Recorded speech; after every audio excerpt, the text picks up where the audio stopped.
Big Boss Malayalam season 7 grand finale promo പുറത്തു വന്നിട്ടുണ്ട്. അതായത് ലാലേട്ടൻ പറയുന്ന ഒരു വീഡിയോയാണ് പുറത്തു വന്നിരിക്കുന്നത്. ലാലേട്ടൻ പറയുന്നത് ഇങ്ങനെയാണ്: ഏകദേശം 3 മാസക്കാലം ബിഗ് ബോസ് എന്ന് പറയുന്ന ഈ ഒരു സീസൺ 7ൻ്റെ യാത്ര തുടങ്ങിയിട്ട് ഓരോ ചെറിയ വികാരങ്ങളും, ഇമോഷൻസും, സങ്കടങ്ങളും, പരിഭവങ്ങളും, പരാതികളും, സന്തോഷങ്ങളും എല്ലാം നമ്മൾ കണ്ടു കഴിഞ്ഞു. ഒരുപാട് വേദനിപ്പിക്കുന്ന രംഗങ്ങളും ഒരുപാട് ചിരി കൊടുത്ത രംഗങ്ങളും അങ്ങനെ പലതും നമ്മൾ ആ വീട്ടിൽ കണ്ടു കഴിഞ്ഞു. ബിഗ് ബോസ് എന്ന് പറഞ്ഞാൽ കേവലം ഒരു റിയാലിറ്റി ഷോ എന്നതിൽ അപ്പുറത്തേക്ക് ഒരു അതിജീവനത്തിൻ്റെ കൂടി ഒരു ഷോയാണ് എന്നാണ് ലാലേട്ടൻ പറയുന്നത്. ആ 3 മാസത്തെ കാത്തിരിപ്പിന് ശേഷം ബിഗ് ബോസ് മലയാളം സീസൺ 7 വിജയ് ആരാണ് എന്നറിയാനുള്ള ദിവസം വന്നെത്തിയിരിക്കുകയാണ് എന്ന് പറയുന്നുണ്ട്. ഇനി ചുരുങ്ങിയ ദിവസങ്ങൾ മാത്രമേ ഉള്ളൂ ഈ വിജയ കിരീടം ആര് ചൂടുമെന്നറിയാൻ എന്നാണ് ലാലേട്ടൻ പറയുന്നത്. കാത്തിരുന്ന് കാണാം എന്നൊക്കെ പറയുന്നുണ്ട്. നിങ്ങൾ പ്രേക്ഷകരെല്ലാവരും വോട്ട് ചെയ്ത് ഡിസേർവിംഗ് ആയിട്ടുള്ള ആളെ ജയിപ്പിക്കണം എന്നാണ് പറയുന്നത്.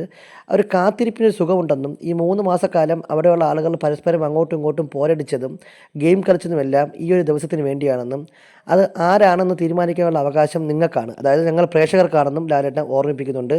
എന്തായാലും ഈ സീസണിൽ വ്യത്യസ്തമായിട്ടുള്ള ഗെറ്റപ്പ് പിടിച്ച ലാലേട്ടൻ വെസ്റ്റേൺ കൾച്ചറിൽ ഒരു കോട്ടൊക്കെ ഇട്ടൊക്കെയാണ് വന്നിരിക്കുന്നത്. സീസൺ 5 പോലെ ഒരു കോട്ടൊക്കെ ഇട്ട് വന്നിരിക്കുന്ന പ്രൊമോയാണ് പുറത്തു വന്നിട്ടുള്ളത്.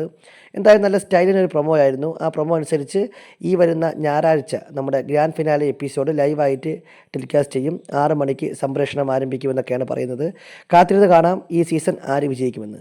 ബിഗ് ബോസുമായി ബന്ധപ്പെട്ട കൂടുതൽ ലൈവ് എക്സ്ക്ലൂസീവ് അപ്ഡേറ്റുകൾക്കായി നമ്മുടെ ചാനൽ സബ്സ്ക്രൈബ് ചെയ്യുക.